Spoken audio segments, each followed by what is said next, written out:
All right, welcome to Of Responsible. My name is Robert. Today we're going to be talking about money. Money. Question is the money in the bank. Yeah, your money in the bank and your neighbor's money and your friend's money. All that money when you put it in the bank, let's say you put it in bank A. Whose money is it? Have you gone to a bank in need of cash flow for your business, in need of loan for your business, and you know you have a deal and that deal is going to make money? Or you're having cash flow shortages or cash flow, is not coming, so it's coming on the 15th, but your cash flow is coming on the 15th and probably you need money on the 5th.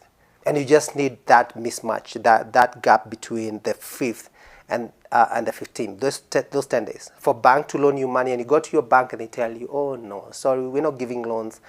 But you've been banking with them and you have some money in there. It's just that it's not enough. And there are other businesses in your town or in your city. They have put a lot of money in that bank. But that bank is not going to loan you any money. It's not going to be there for your business when you need it most. And yet when you're depositing, they never tell you, oh, no, our storages are full, so we don't need your money. But every time you need the money, they tell you, no. So whose money is it? As an analogy, if you park your car in a parking lot, that is charged every month, and you go in the morning, one morning, they tell you, no, we can't give you the car, right? The question is, whose car is it? Just because somebody helps you to park your car overnight does not necessarily mean that they own that car. And so that's the same thing, in my opinion, a bank is. A bank is nothing more than a common parking lot where we park our money, or a common mattress where we basically hide our money. So when we go back to get our money, whether as individuals, let's remember that that money belongs to us, does not belong to the bank. And yes, there is power in your hand. I am thinking, let's say you come from the same town. We'll give an example of what? Is it Kisumu, or Kisumu is a city? Don't roast me. We come from the same town or from the same city. And the reasons too I'm giving these strategies because banks, unfortunately, are acting like drainages that drain capital, that drain money that we have hard earned from our businesses, and they drain it from whichever town, from Kericho, Kisumu, from Kitui, to Kitale, Mombasa, to Muranga, and they drain all that money and they take it to Nairobi to buy treasury bills, to be parked in a place where they make what we call lazy income. Lazy income because they are guaranteed to make between 12% to 17% without doing nothing.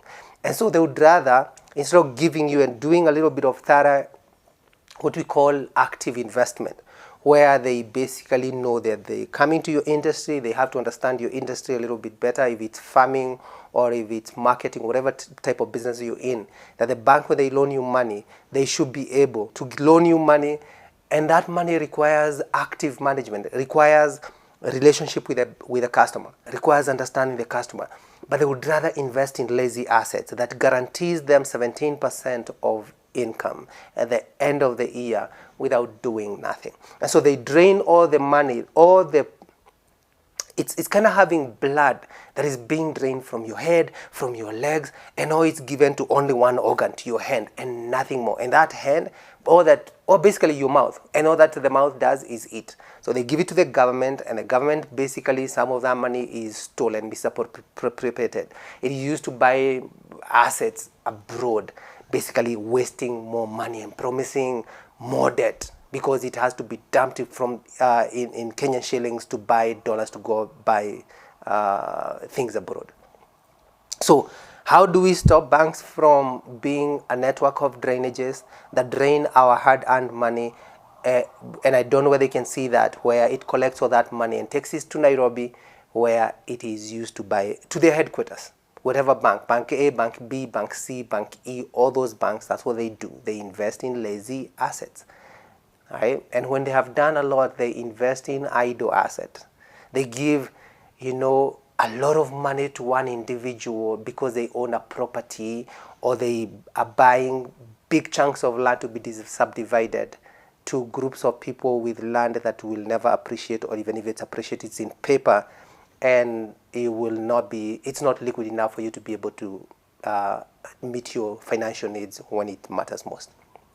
So how do we make banks rethink their strategy? It is very easy. If you think about it, if all the people, let's say from one city or from one town decide, or business people, they decide, you know what, we bank with group, bank A, and they don't give us loans, and this has come up in their meetings, and they have individual, accounts. It's not that they have group accounts. They have individual accounts, business accounts, in which they bank their money with Bank A. And Bank A decides, have decided they're not going to be giving them loans, even though they are faithfully depositing their money there. Or they can simply have a meeting where they say, okay, this is what we're going to do. We're either going to warn the bank and tell them, we're not going to give loan to our members individually when they deserve to have that loan. Then what we're going to do, we are going on a single day, we're going to withdraw all our money and deposit it with Bank B. Yeah, very simple. Yeah, call it run on the bank, on that particular bank, because they're not doing what they're supposed to be doing. They're just draining money away from, let's say Kericho or Thika or Nanyuki, whatever it is, the city that we're talking about or the town we're talking about, and they're taking that money and draining it to the capital city. We can reverse that by simply threatening and following up, if they don't, that we're going to withdraw our money from that bank and deposit in a different bank. It's very simple. And it is going to wake them up, because we cannot, the reason as to why this economy is not working is because money is not being circulated where it matters most in local areas. And the banks are basically a network of drainage, that instead of circulating money, they drain money away to the city to buy treasury bill, to buy treasury bonds, lazy assets, and they make a lot of money. In this struggling economy, have you had a bank that is either collapsing or a bank that is not making money?